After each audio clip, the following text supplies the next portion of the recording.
नमस्कार प्रिय छात्रों। आज हम पढ़ेंगे प्रश्नावली 5.2 का प्रश्न नंबर 7।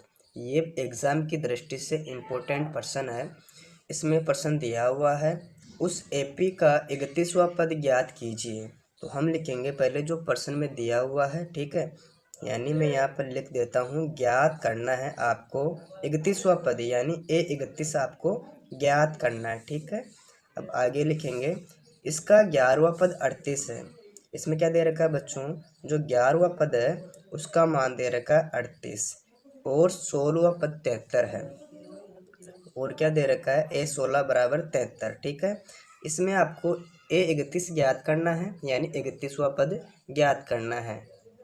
इसके लिए आपको A का मान और D का मान निकालना है। तो प्यारे बच्चों, हम A और D का मान कैसे निकालेंगे, जो प्रश्न में दिया हुआ है उसी से हम A और D का मान निकालेंगे। तो देखते हैं पहले इसमें जो 11वां पद है, आप सभी जानते हो A11 का मतलब होता है A + 10D, ठीक है। इसी प्रकार A16 का मान होता है A + 15D, यानी एक एक कम कर देंगे। अब इसके बराबर इसका मान दे रखा था 38 और इसका मान दे रखा है 73। अब इसे हम विलोपन विधि से हल करते हैं। इसे हम कौन सी विधि से हल करेंगे बच्चों, इसे हम विलोपन विधि से हल करेंगे। आप जानते हो विलोपन विधि में जो दूसरा समीकरण होता है, यानी इसमें पहला समीकरण ये है और ये दूसरा समीकरण बन जाएगा। दूसरे समीकरण के चिन्ह चेंज होते हैं, यानी इसमें प्लस का ए है तो किसका हो गया बच्चों, माइनस का। इसमें प्लस का 15 है तो ये माइनस का हो गया। इसमें प्लस का 73 है, ये माइनस का 73 हो जाएगा, यानी चिन्ह चेंज हो गया, ठीक है। अब इसको हल करेंगे, इसमें एक प्लस का ए एक माइनस का ए, तो दोनों कट जाएंगे। यानी एक संख्या प्लस की एक संख्या माइनस की हो तो आपस में कट जाती है। इसमें देखो यहाँ प्लस के 10D है, इसमें माइनस के 15D, तो बड़ी संख्या तो बच्चों माइनस के 15D है। तो माइनस के 15 में से घटाएंगे प्लस के 10, तो कितना बचेगा, माइनस के 5D, ठीक है। अब इसमें देखो माइनस के 73 है और यहाँ प्लस के 38 है। इसमें देखो कितना दे रखा है, माइनस का 73 और प्लस का 38। इसमें बड़ी संख्या माइनस की है, तो माइनस के 73 में से घटाएंगे प्लस के 38, तो हमें प्राप्त हो जाएगा माइनस का 35। आगे लिखते हैं D बराबर -35। अब देखो इधर -5 गुणे में है तो भाग में हो जाएगा माइनस का 5। उतारेंगे D, फिर -5 का भाग -35 में देंगे तो माइनस से माइनस कट जाएगा, यानी 5 का भाग 35 में दिया तो हमें प्राप्त हो गया D का मान 7। इस प्रकार हमने D का मान तो निकाल लिया। अब ज्ञात करेंगे A का मान। तो प्यारे बच्चों, मैं यहाँ पर लिख रहा हूँ, D का मान समीकरण नंबर 1 में रखो या 2 में रखो। तो मैं यहाँ पर समीकरण नंबर 1 में रख लेता हूँ, उत्तर वही आएगा। अगर आपकी इच्छा हो कि ना सर हम समीकरण नंबर 2 में रखेंगे तो भी बात वही है, ठीक है। यानी हम D का मान समीकरण नंबर 1 में रख रहे हैं। इसमें पहला समीकरण है A + 10D, इसके बराबर दे रखा 38।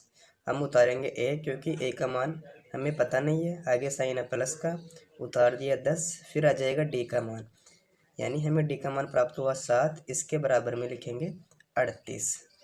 फिर आगे उतारते हैं A, आगे साइन प्लस का, इसको इससे गुणा कराएंगे तो हमें प्राप्त हो जाएगा 70। इसके बराबर में आ गया 38, ठीक है। ये A बराबर 38 दे रखा है। इस +70 का करेंगे हम पक्षांतरण तो माइनस का हो जाएगा।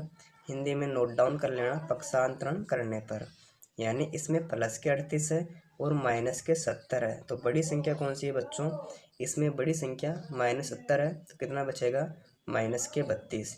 इस प्रकार हमें A का मान -32 प्राप्त हुआ। अब क्या करना, आपको 31वां पद ज्ञात करना है। आपको करना क्या है, A31 ज्ञात करना है। आप जानते हो A31 का मतलब होता है A + 30D।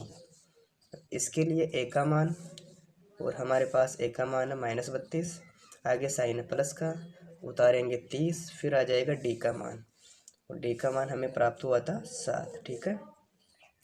आगे उतारते हैं माइनस के 32, आगे साइन है प्लस का, 30 × 7 करेंगे। इस ब्रैकेट का मतलब होता है गुणा करना। 30 को 7 से गुणा किया तो हमें प्राप्त हो गया बच्चों 210 प्लस के। इसमें देखो माइनस का 32 है और प्लस के 210 है, यानी बड़ी संख्या में से हमें छोटी संख्या माइनस करनी है। 210 में से हमें घटाना है माइनस का 32, तो हमें प्राप्त हो जाएगा प्लस के 178। हमें क्या प्राप्त हो गया, 178। तो इस प्रकार हमने 31वां पद ज्ञात कर लिया। इसका मान आ जाएगा 178। अगर आपको वीडियो अच्छी लगी, वीडियो को लाइक करें, मित्रों के साथ शेयर करें और चैनल पर पहली बार आए हो तो चैनल को सब्सक्राइब अवश्य कर लें। Thank you.